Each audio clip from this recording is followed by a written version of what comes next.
하나님 말씀 다니엘서 3장 16절에서 18절까지의 말씀을 보시겠습니다. 다니엘서 3장 16절에서 18절까지의 말씀입니다. 다니엘서 3장 16절로 18절 말씀 제가 받들어 봉독하겠습니다. 사드락과 메삭과 아벳느고가 왕에게 대답하여 이르되, 느부갓네살이여, 우리가 이 일에 대하여 왕에게 대답할 필요가 없나이다. 왕이여, 우리가 섬기는 하나님이 계시다면 우리를 맹렬히 타는 풀무불 가운데에서 능히 건져내시겠고 왕의 손에서도 건져내시리이다. 그렇게 하지 아니하실지라도 왕이여, 우리가 왕의 신들을 섬기지도 아니하고 왕이 세우신 금 신상에게 절하지도 아니할 줄을 아옵소서. 아멘.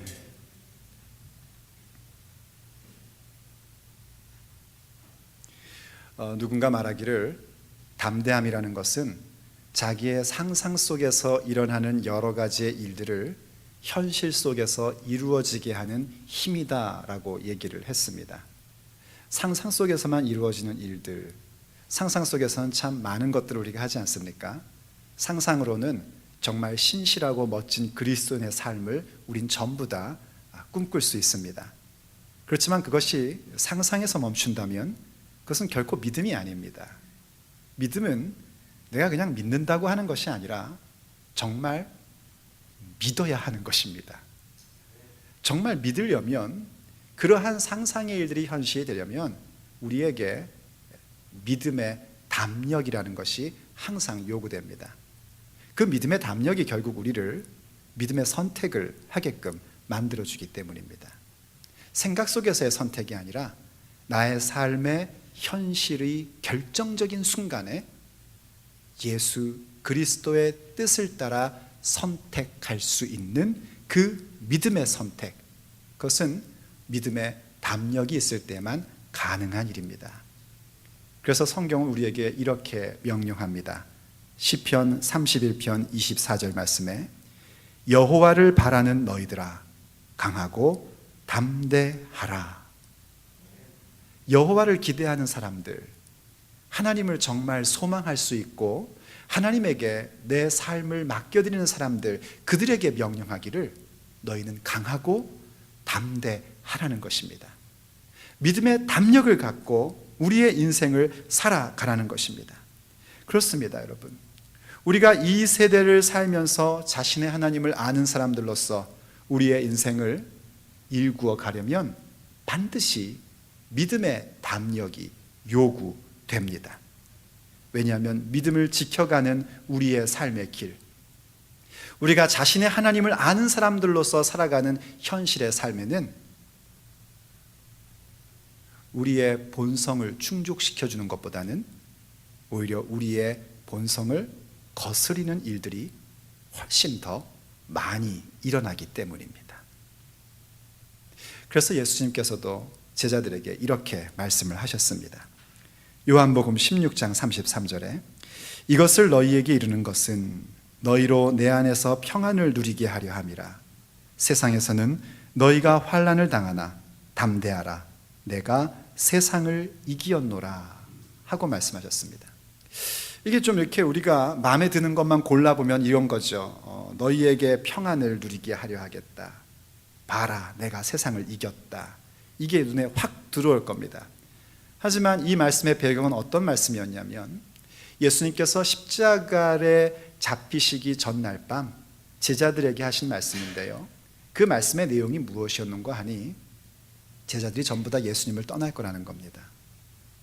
그동안 3년 반 동안 예수님과 함께 살고 함께 사역해 왔는데, 그런 제자들이 전부 다 예수님을 떠나게 될 것이고 예수님이 혼자 남게 되는데, 그것은 예수님이 혼자 있는 것이 아니라 아버지와 함께 하는 일이랍니다. 그러면서 하시는 말씀이 이것을 너희에게 이르는 것, 지금 제가 설명한 바로 그 내용을 얘기하는 게 너희에게 평안이 있게 하려고 하는 거랍니다. 예수님은 가끔 굉장히 이상한 얘기를 하셔서 갸우뚱하게 만듭니다.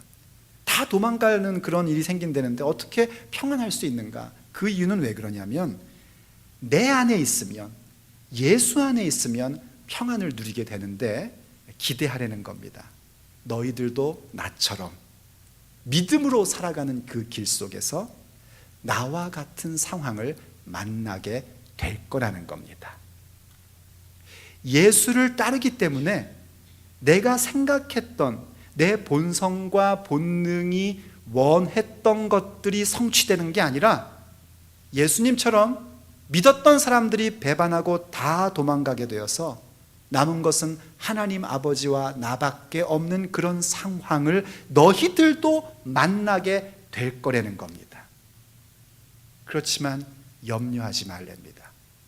왜냐하면 예수님께서 가셨던 그 모든 길은 아버지의 영광을 향하여 가는 환난이었고 고통이었지, 환난과 고통 그 자체가 목적이 아니었기 때문입니다.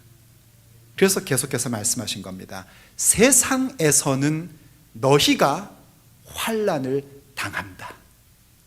세상에서 그리스도인으로 산다는 것은 만만한 일이 아니다. 세상에서 믿음으로 산다는 것은 결코 쉬운 일이 아니다. 그러나 담대하라. 왜냐하면 내가 세상을 이기었노라. 예수님께서 세상을 이기셨기 때문에 우리가 세상 가운데서 믿음으로 산다는 것이 결코 만만한 일이 아니지만, 그럼에도 불구하고 믿음의 담력을 가지라는 것입니다.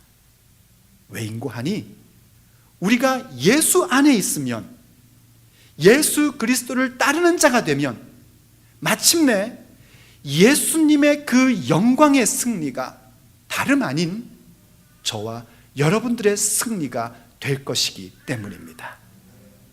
그래서 믿음을 갖고 산다는 건 뭔가? 그것은 바로 우리의 인생 속에 하나님을 바라보는 그 믿음의 담력을 가지고 선택하며 걸음을 걸어가는 것입니다. 그것이 바로 자신의 하나님을 아는 사람들의 놀라운 모습이며 영광된 모습이 되는 것입니다. 오늘 함께 읽은 다니엘 3장에는요, 우리가 잘 아는 다니엘의 세 친구가 나옵니다. 그 세 친구의 이름은 하나니아, 미사엘, 아사레라는 히브리 이름이 있었습니다. 그런데 그들이 바벨론의 포로로 잡혀왔습니다. 다니엘과 함께 바벨론의 포로로 잡혀와서 거기에서 계명을 당합니다.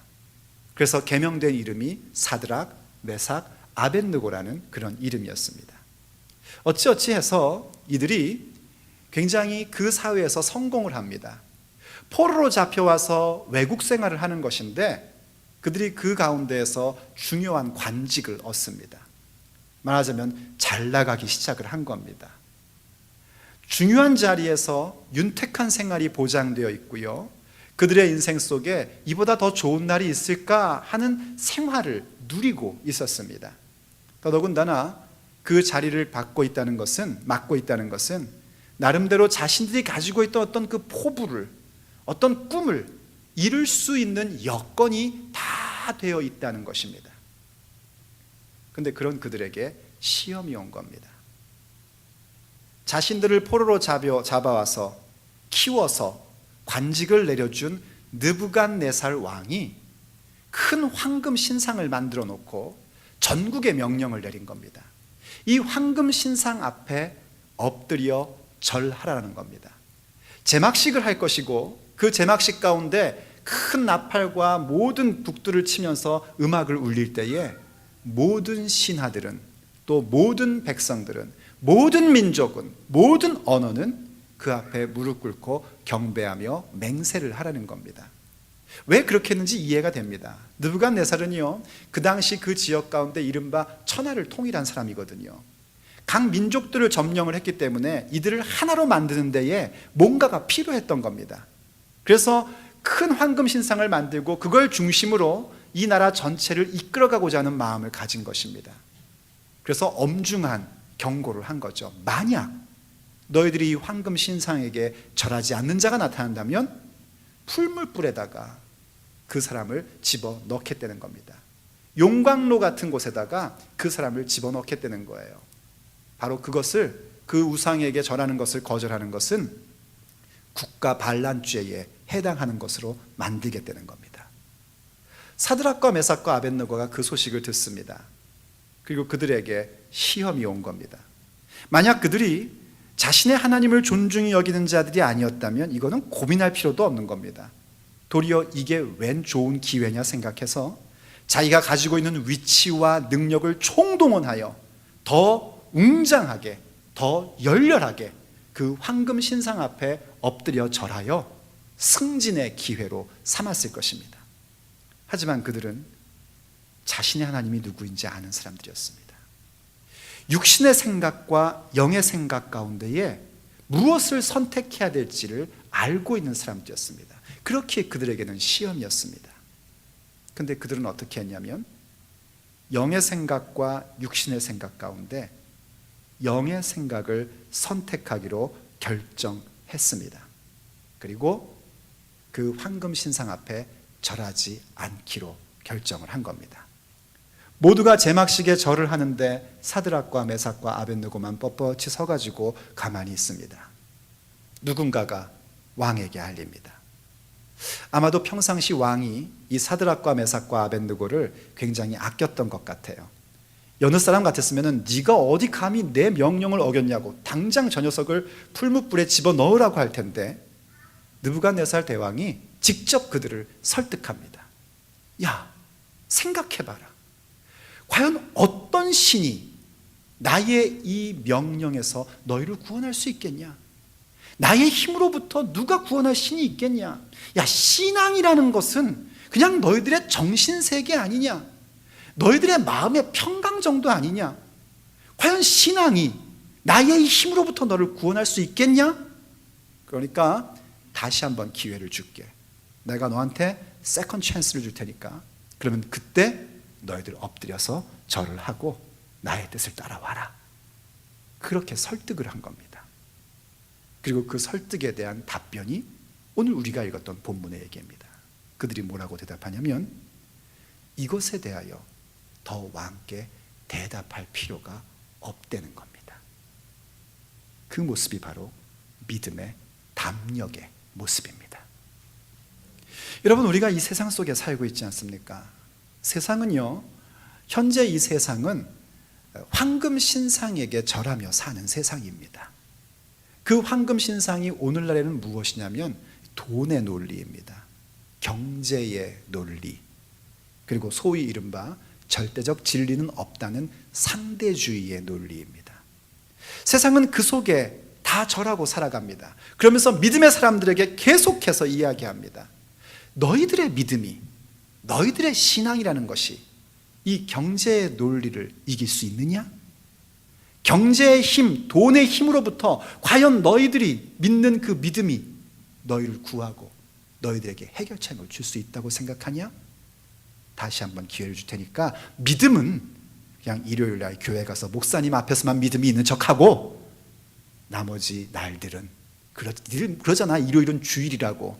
나머지 날은 죄일이니까 죄 짓고 돈 위에서 경제 논리로 살아 하는 이야기들을 계속적으로 듣고 살고 있습니다. 그래서 이제는 심지어 지역교회 안에도 믿음의 논리보다는 경제의 논리로 모든 것들이 좌우되는 것들을 우리가 심심치 않게 보며 살아갑니다. 거기에서 일어서는 것입니다. 더 이상 내 인생이 내 통장의 잔고나 내가 갖고 있는 세상의 경제의 논리로 이루어지는 것이 아니라 믿음의 논리요, 하나님을 경외하는 그 마음으로 살아가는 것이 내 인생의 삶의 방법이고 나의 영혼의 생명을 주는 것임을 믿고 살아가는 것, 그게 바로 믿음의 담력인 겁니다. 그럼 어떻게 우리에게 그 믿음의 담력이 가능할 수 있겠습니까? 그 믿음의 담력이 가능할 수 있는 것은 오늘 사드락과 메삭과 아벳느고의 이야기 속에서 우리가 찾아볼 수 있습니다. 우선 중요한 건 뭐냐면 그 믿음의 담력을 가지려면 나의 하나님이 어떠한 분인지에 대한 확실한 암과 확신의 고백이, 확신하는 신뢰가 반드시 있어야 됩니다. 오늘 본문 17절 세번역을 보면요, 이렇게 얘기를 하고 있습니다. 불 속에 던져져도 임금님, 우리를 지키시는 우리 하나님이 우리를 활활 타는 화덕 속에서 구해주시고 임금님의 손에서도 구해주실 것입니다. 여러분, 이 이야기 속에 무슨 내용이 담겨 있는지 아십니까? 사드락과 메삭과 아벳느고가 자신의 하나님이 어떠한 분인지에 대한 알미 있습니다. 정보가 아닙니다. 하나님에 대한 인포메이션을 많이 알고 있다는 얘기가 아닙니다. 무슨 제자 훈련하고 성경 공부를 해가지고 뭘 많이 알고 있다는 그 얘기가 아닙니다. 정말 하나님을 안단 말입니다. 그 알미라는 것은 직접적인 관계의 사귐을 가졌기 때문에 아는 알미입니다. 어느 누구도 끼어들 수 없는 관계가 형성됐기 때문에 아는 알미예요. 그렇게 하나님을 안단 말입니다. 어떤 분인가? 세상의 황금의 논리와 왕의 권력의 손으로부터도 나를 구하실 수 있는 능력의 하나님이라는 것을 그들은 알고 있었고 그들은 그것을 확신하며 신뢰하고 있었던 겁니다. 그래서 믿음의 담력이 가능해지는 겁니다. 정말 그들이 믿었던 대로 하나님은 그들을 불 가운데서 구해내셨습니다. 풀무불에 들어갔지만 그들이 죽지 않고 머리카락 하나 거슬리지 않고 다시 나오게 되는 역사가 다니엘서 3장에 기록되어 있습니다. 그런데 거기에서 멈추면 안 됩니다. 많은 그리스도인들이 거기에서 멈춰서 믿음의 담력을 갖는 것을 심심치 않게 포기하는 것을 보게 됩니다. 그냥 우리의 육체의 생명이 보장되는 것, 내 육체의 삶에 나의 본성에 충족되는 것들이 채워지는 것, 그것에 대한 신뢰만을 갖는다는 것을 믿음으로 생각하기 때문에 우리가 생각하는 육체의 본성이 요구하는 것이 이루어지지 않을 때, 혹은 우리의 육체의 생명에 위협을 느낄 때 믿음의 담력이 아니라 오히려 하나님을 거역하고 황금 신상에게 절하는 일들이 많이 생기게 되는 겁니다. 그래서 우리는 어디를 가면서 볼 수 있어야 되는가? 그 다음 절인 18절의 말씀에서 그들이 어떤 믿음의 고백을 가지며 그 담력을 갖고 있었는지를 볼 수 있어야 됩니다. 18절에서 이렇게 얘기를 했습니다. 그렇게 하지 아니하실지라도 왕이여, 우리가 왕의 신들을 섬기지도 아니하고 왕이 세우신 금신상에게 절하지도 아니할 줄을 아옵소서 하고 얘기합니다. 그들이 믿음의 담력을 가질 수 있었던 가장 중요한 실마리가 뭐냐면 그 개역 한글 고전적인 표현을 하면 그리 아니하실지라도입니다. 우리 하나님이, 내가 아는 나의 하나님은 아무리 내가 풀무불 속에 불 속에 들어간다 할지라도 나를 건지실 수 있는 분이시고, 아무리 권력이 많은 느부갓네살 왕의 손에서부터도 나를 건지실 수 있는 분인 것을 나는 확실히 믿습니다. 나의 하나님은 그런 하나님입니다.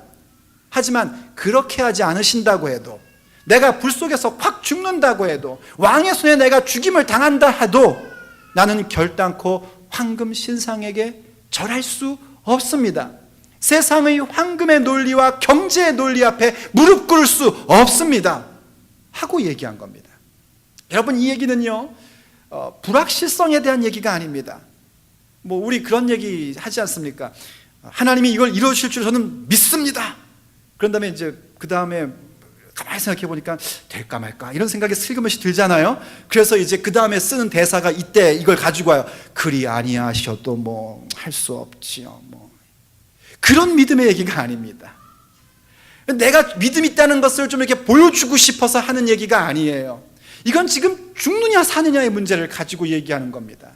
이 사람들이 하나님이 나를 이 죽음의 육체의 죽음 가운데서 나를 건지실 분이라는 것을 확실히 믿고 있지만 그렇게 안 하셔도 나는 황금의 논리 앞에 엎드릴 수가 없습니다 라고 얘기하는 것은요, 그들의 마음속에 지금 그들이 현실의 삶을 살고 있지만 나의 이 현실의 삶은 영원과 잇된 삶이라는 사실에 대한 확고한 믿음을 갖고 있음에 대한 고백인 겁니다.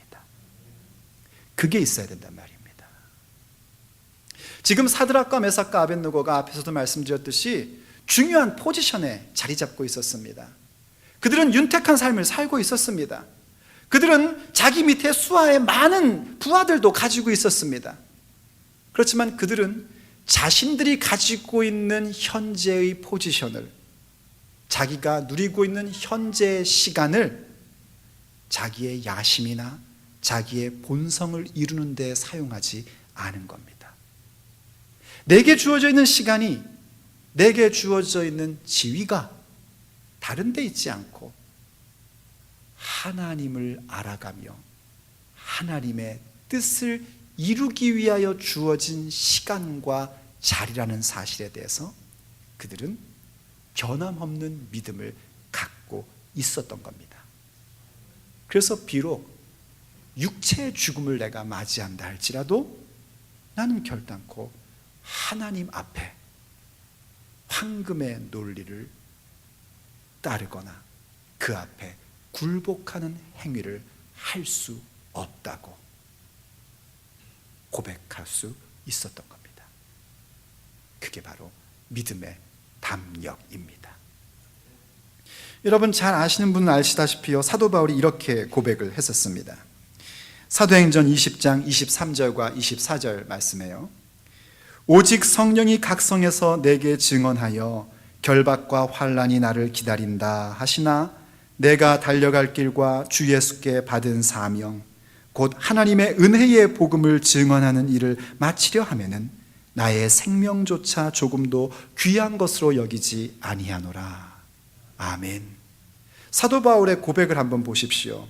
나의 달려갈 길이랍니다. 이건 뭘 얘기하는 거냐면 내 인생의 방향과 내 인생이 가야 할 길을 얘기하는 거 아니겠습니까? 내 인생의 방향과 추구하는 바가 뭔지를 사도 바울은 분명히 알고 있었습니다. 그리고 주 예수께 받은 사명, 그 사명이라는 단어는요, 사역이라는 단어하고도 똑같은 겁니다. 바로 그러한 내 달려갈 길을 이루기 위해서 내 인생에서 내가 정말 추구해야 되고 목적해야 되는 일들을 위하여 행해야 되는 실제적인 일들을 얘기하는 거예요. 사도 바울에게 있어 그 실제적인 일들은 뭐냐면 은혜의 복음을 전하는 일이었답니다. 바로 그러한 일들을 하는 것을 위해서 자기는 자기의 생명도 조금도 귀한 것으로 여기지 않는데요. 이 얘기를 왜 하게 됐냐면요, 지금 사도 바울이 어디를 가는 길이었냐면 예루살렘을 향하여 가는 길이었습니다. 예루살렘이 그의 인생의 사역의 목적이 아니었습니다. 그의 사역의 목적은 복음을 증거하는 일이었어요. 그리고 그 복음을 증거하는 일의 과정 가운데 지금은 꼭 예루살렘을 가야만 하는 상황이었습니다. 근데 지금처럼 비행기 타고 갔으면 아무 문제가 없었을 텐데 옛날에는 비행기가 없으니까 걸어서 가거나 배 타고 갔지 않습니까? 이 도보나 선박을 이용하다 보니 많은 도시를 다시 지나가야 할 상황이 된 겁니다. 그리고 도시마다 교회가 형성되어 있었고 믿음의 형제자매들이 바울 사도를 위하여 함께 기도를 해줍니다. 그럼 그때마다 무슨 현상이 일어나면 성령께서 말하게 하시는 예언의 역사가 있는 거예요. 그런데 성령께서 뭐라고 얘기하시냐면은 예루살렘에 가면 결박되고 환난을 받게 된다는 겁니다. 우리 같으면 주께서 알려주셔서 가서 환난과 결박을 받지 않도록 하시는구나, 가지 말아야 된다, 성령이 말씀해 주시는 거니까 가면 안 돼, 이랬을 거 아닙니까? 얼마나 감사해요. 가면은 결박되고 큰 고통을 받게 될 텐데 성령께서 가는 곳마다 말씀해 주셔서 네가 그곳에 가면 결박을 당한다, 네가 그곳에 가면 환난을 당한다, 이렇게 말씀해 주시니 얼마나 감사합니까? 그래서 정말 사도 바울을 아끼는 형제자매들은요, 가지 말라고 계속해서 만류했습니다. 바로 그 만류하는 이야기들 속에 바울 사도가 한 얘기입니다. 무엇이 예상되는지 안단 말입니다.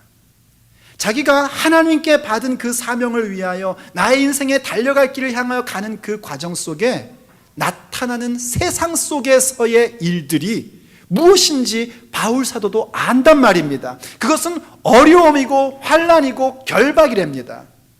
뭔가 묶여진 상태가 된단 말입니다. 꼭 우리가 감옥에 가는 게 아니라 할지라도 예수 믿는 것 때문에 불편해진단 말입니다. 그래서 어디 가서 나 교회 다닌다는 얘기 안 하지 않습니까? 특별히 비즈니스 할 때 나 교회에 그래도 명색이 집사예요, 이 얘기 사기를 칠 때나 하지, 정말 내가 손해를 봐야 되는 상황에서는 안 하지 않습니까? 내가 예수 믿는 사람이라는 사실에 대하여 고백하며 사는 것만으로도 우린 뭔가 묶이는 대로 들어가는 현상들을 세상 가운데서는 경험할 수밖에 없단 말입니다. 그런데 믿음의 담력이란 건 뭔가? 그럼에도 불구하고 내가 달려갈 길이 무엇인지, 내가 해야 할 사명이 무엇인지를 알고 그 길을 향하여 가는 겁니다. 직접적인 표현을 하면 예수 믿는 자로서의 책임을 다하는 것입니다. 예수 믿는 자로서의 의무를 다하는 것입니다. 예수 믿는 자로서의 우선순위가 무엇인지를 알고 그 우선순위에 따라서 내 인생을 일구어 가는 것입니다. 그 결과가 뭔지 우리가 모르는 게 아닙니다. 그 결과로 힘들 거라는 것, 그 결과로 불 속에 들어가게 된다는 거 알고 있습니다. 그럼에도 불구하고 오늘 현재 나에게 주어져 있는 시간과 나의 자리가 여러분이 30대이든 40대이든 50대이든 상관없이 지금 나의 이 시간과 지금 나의 이 자리가 영원과 잇된 자리라는 것을 볼 수 있어야 합니다. 그때에 비로소 우리는 그렇게 하지 아니하셔도 나는 결단코 세상의 경제의 논리 앞에 무릎 꿇을 수 없다고 믿음의 담력을 나타낼 수 있는 겁니다. 그 자세 가질 때 하나님을 바르게 알고 신뢰하며 나의 현재의 인생이 영혼과 잇댔다는 사실을 알고 육신의 생각은 사망이고 영의 생각이 생명이라는 사실을 고백하며 나아갈 때에 믿음의 담력이 생기는 것입니다. 그리고 그 자체가 또한 믿음의 담력이기도 한 것입니다. 알고 있습니다. 여러분이 왜 그런 표정을 짓고 계신지, 왜 여러분이 자꾸 제 눈을 피하시는지 저도 압니다. 왜냐하면 이것이 참 만만치 않은 일이기 때문입니다. 하나님을 알아가는 것도 참 어려운 일이고요. 혹시 여러분 가운데 하나님 하는 거 쉬운데 그럼 아마 여러분은 믿음이 이제 시작한 분일 겁니다. 기대하십시오. 조금 있으면 우리들의 세계로 여러분도 들어올 겁니다. 하나님을 안다는 게 이게 보통 문제가 아닙니다. 보통 심각한 문제가 아니에요. 그런데 더 나아가서 하나님을 아는 정도가 아니라 하나님이 내게 현재 주신 이 시간과 나의 위치가 영원과 잇댔다는 것을 믿으며 황금의 논리 앞에 무릎 꿇지 않고 산다? 이건 정말 더 만만치 않은 일입니다. 이건 정말 심각한 문제입니다. 그래서요, 하나님께서 그럼에도 불구하고 하나님을 알아가기를 열망하고 나의 주어진 시간과 장소가 영혼과 잇댔다는 걸 알며 영의 생각을 선택하고자 하는 그 믿음의 담력을 사모하는 자들에게 선물을 하나 주셨습니다. 그 선물은 뭐냐면 믿음의 동반자라는 선물입니다. 사드락, 메삭, 아벳느고, 이 사람들은 각각 홀로 있던 자들이 아니라 함께 있었습니다.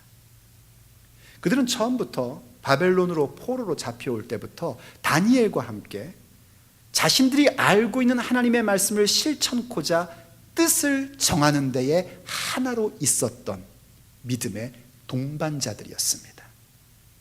느부갓네살 왕이 어느 날 꿈을 꿨습니다.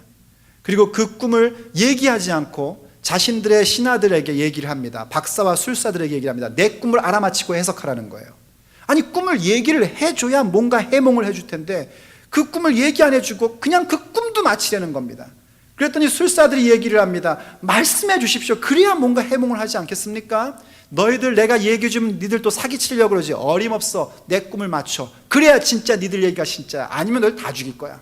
그래서 전국에 있는 모든 그런 계통의 연구자들은 다 죽이라는 명령이 떨어졌어요. 그때 다니엘이 그 얘기를 듣고요, 왜 이렇게 왕의 명령이 급하냐고, 나에게 조금만 시간을 주면 내가 기도해서 알아보겠다고 하고 기도하는 가운데 하나님이 느부갓네살 왕의 머릿속에 있는 꿈을 다니엘에게 보게 해주시고, 다니엘이 왕에게 가서 알려주지 않았음에도 불구하고 당신이 이러이러한 꿈을 꿨습니다 얘기해 준 후 그 꿈에 대한 해석, 역사적 해석을 쫙 해줬던 일이 있습니다. 그때에 다니엘이 자신만만하게 왕이 왜 이렇게 마음이 급하냐고, 좀 기다리라고 그러라고, 내가 알아여 주겠다고, 내가 꿈 알아맞히고 해몽해 주겠다고 이렇게 얘기했을 때요, 다니엘이 자기 새 친구에게 와서 이것을 위하여 기도해 달라고 부탁합니다. 그들은 그렇게 기도의 용사로 함께 하는 사람들이었습니다. 여러분, 하나님께서 우리에게 지역교회 공동체를 주신 것은 놀라운 선물입니다. 그 교회 공동체를 통하여 우리가 무엇을 얻기 시작하냐면 하나님 알을 얻기 시작하고, 우리의 현재의 시간과 나에게 주어진 자리가 영원과 잇댔다는 것을 자꾸 깨우쳐 보게끔 합니다. 지난 주간도 딴 것 하다가 다 잊어버렸었는데 오늘 돌아와서 주 앞에 예배하며 믿음의 동료들과 함께 서로를 위해서 기도하고 서로를 위해서 격려하는 가운데 우리가 그 힘을 얻게 되는 겁니다. 그래서 전도서 4장 2절이 우리에게 이렇게 얘기하지 않습니까? 한 사람이면 패하겠거니와 두 사람이면 맞설 수 있나니 세 겹줄은 쉽게 끊어지지 아니하느니라. 할렐루야. 그렇지만 그냥 우리끼리 모여있다고 다 되는 건 아닌 거 아실 겁니다. 그 자리는 반드시 우리 주 예수 그리스도가 머리가 되고 중심이 되셔야 됩니다. 예수님께서 이렇게 말씀하셨어요. 마태복음 18장 20절에 두세 사람이 내 이름으로 모인 곳에는 나도 그들 중에 있느니라. 오늘 예수의 이름으로 여기 모이셨습니까? 혹시 저 보러 오셨습니까? 예수님 만나러 오신 줄로 믿습니다. 예. 뭐 저 보러 왔습니까? 그러면 고개를 이렇게라도 하셔야지. 가만히 째려보시면 어떡해요? 날 보러 왔다는 건가? 이러는 건가? 예수님의 이름으로 모인 이 자리에는 우리가 예수님 이름으로 모였기 때문에 여기에 지금 예수님께서 함께 하십니다. 예수님이 함께 하심으로 인하여 우리에게 그 능력이 나타나기 시작을 하는 겁니다. 여러분, 이 다니엘서 3장에서도 그 장면이 나옵니다. 사드락과 메삭과 아벳느고가 믿음의 동지로서 함께 믿음을 견고하게 지킵니다. 자신의 하나님을 아는 사람으로서 자신에게 주어져 있는 시간과 모든 포지션과 모든 능력들이 영혼과 잇된 것이기 때문에 그것을 지키겠다고 세상의 황금이 신상 앞에 절할 수 없다는 사실에 대하여 서로 강하게 믿음의 동반자로서 있었습니다. 결과는 뭐였냐면 손발이 묶여서 풀무불에 팍 빠진 거예요. 그랬는데 느부갓네살이요, 3명을 집어넣는데 느부갓네살 눈에 4사람이 보이는 겁니다. 그리고 느부갓네살 왕이 말하기를 저 4번째 사람은 신들의 아들과 같도다 라고 표현을 합니다. 그래서 우리 신학자들은요, 아마도 이 부분이 성육신하시기 이전의 예수 그리스도께서 출현하신 게 아니겠느냐라고 해석을 합니다. 중요한 건 뭐냐면 3사람이 아닌 또 하나의 존재가 함께하고 있었다는 것이고, 그것에 대한 신약적 해석의 정점은 2-3사람이 함께하는 곳에 내가 함께하리라 하신 예수 그리스도의 함께 하심입니다. 거기에 기적이 일어나는 것입니다. 거기에 능력이 있는 것입니다. 근데 그 함께 하시는 자리가 어디인가? 나 혼자가 아닙니다. 기독교 신앙은요, 참 희한하게 혼자서가 아닙니다. 다른 종교는 혼자서 돌을 닦을 수 있습니다. 가능한 혼자서 모든 걸 해야 됩니다. 근데 기독교 신앙은요, 하나님 앞에 기도하는 1대1의 기도 이외에는 전부 다 공동체입니다. 그걸 가르쳐 그리스도의 몸이라고 이야기를 합니다. 그리스도의 몸 가운데에 그 몸의 실존인 지역과 교회 가운데 내가 포함되지 않은 상태에서 믿음의 담력을 갖겠다는 것은 그건 농담하고 계신 겁니다.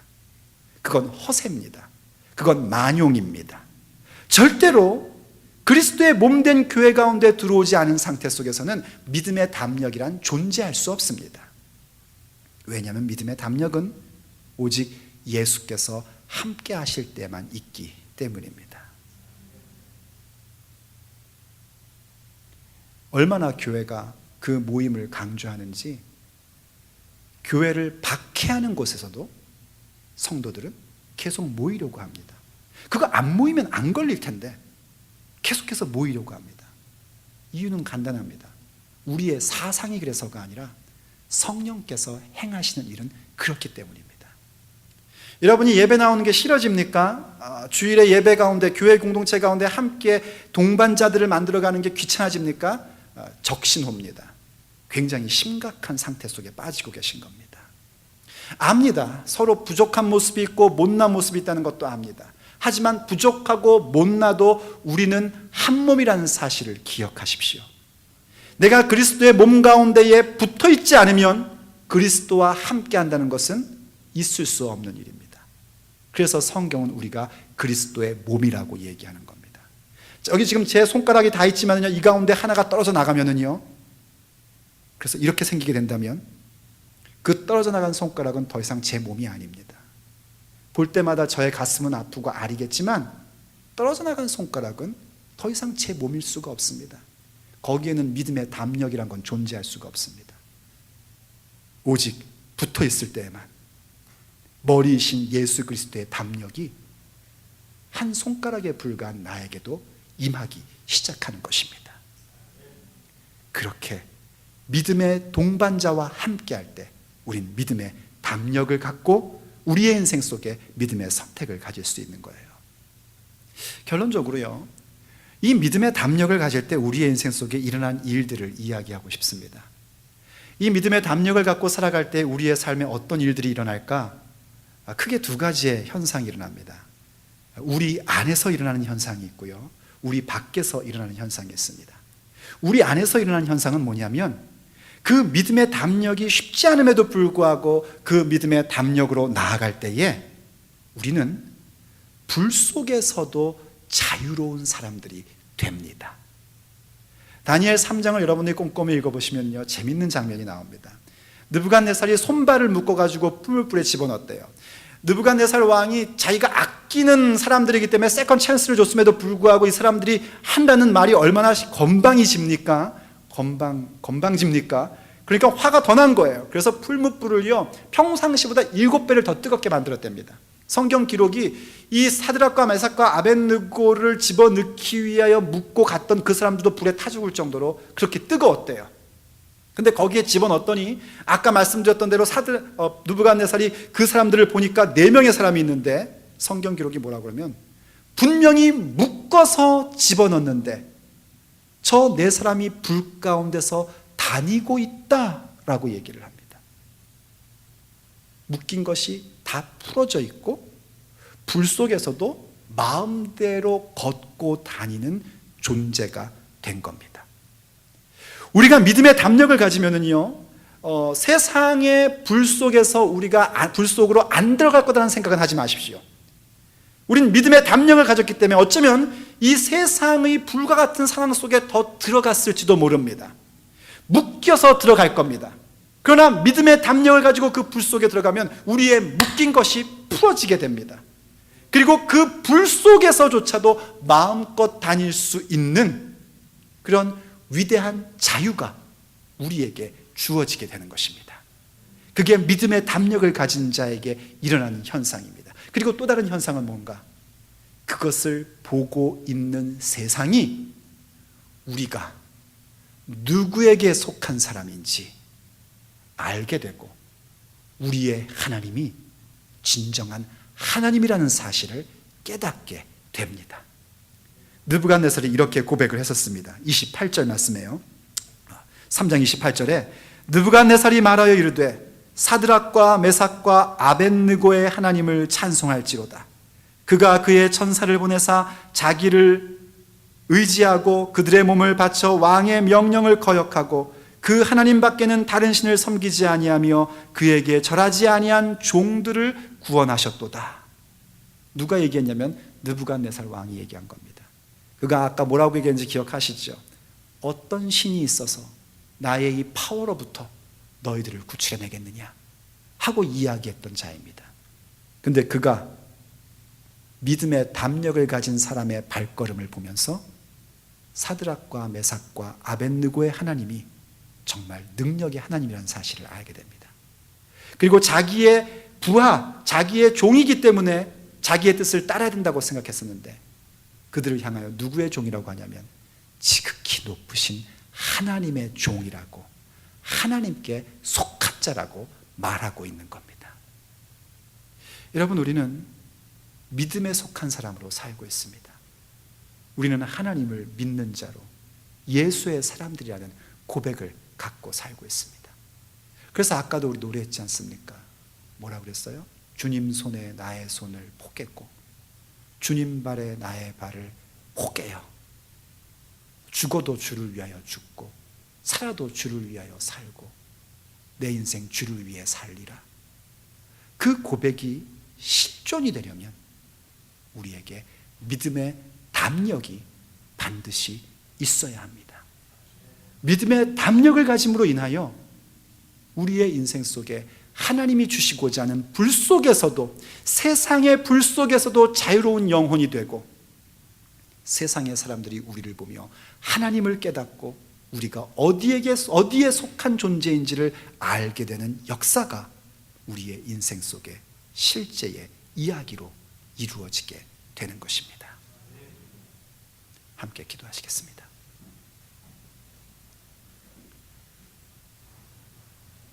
사랑하는 아버지 하나님, 이 세상에서의 살아감이 마치 불 가운데 빠져 있는 것 같은 그런 두려움과 그런 공포 속에 있는 것을 우리가 분명히 알고 있습니다.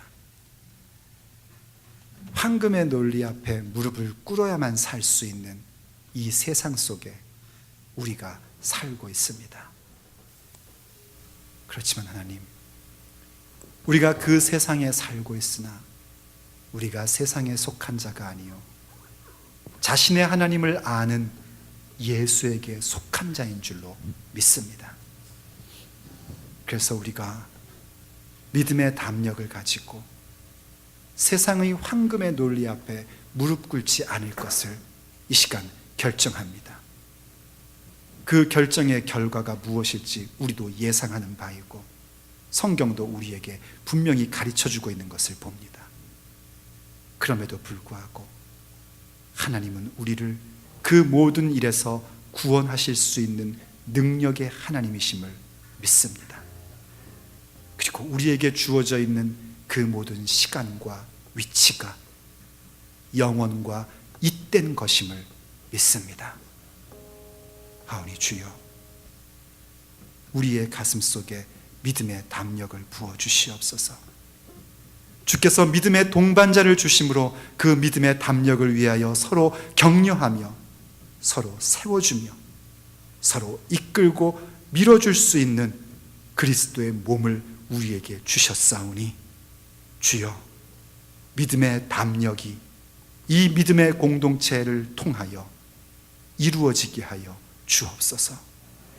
그래서 우리의 묶여져 있던 것이 오히려 그 불 속에서 풀어지고 세상 사람들이 두려워하는 그 불 속에서도 자유롭게 걸어다니는 우리의 인생이 되게 하여 주시옵시고, 그런 모습을 통하여 하나님을 모르는 자들도 우리의 하나님을 깨닫게 되고 우리가 하나님께 속한 사람이라는 사실을 그들의 입술 가운데서 고백하게 되는 그 위대한 기적의 역사를 우리의 인생 속에 나타내 주시옵소서.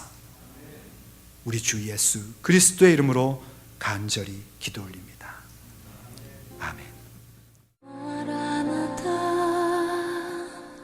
주 예수여 어서 오시옵소서. 땅의 모든 끝 모든 족속 주를 찬송하게 하소서.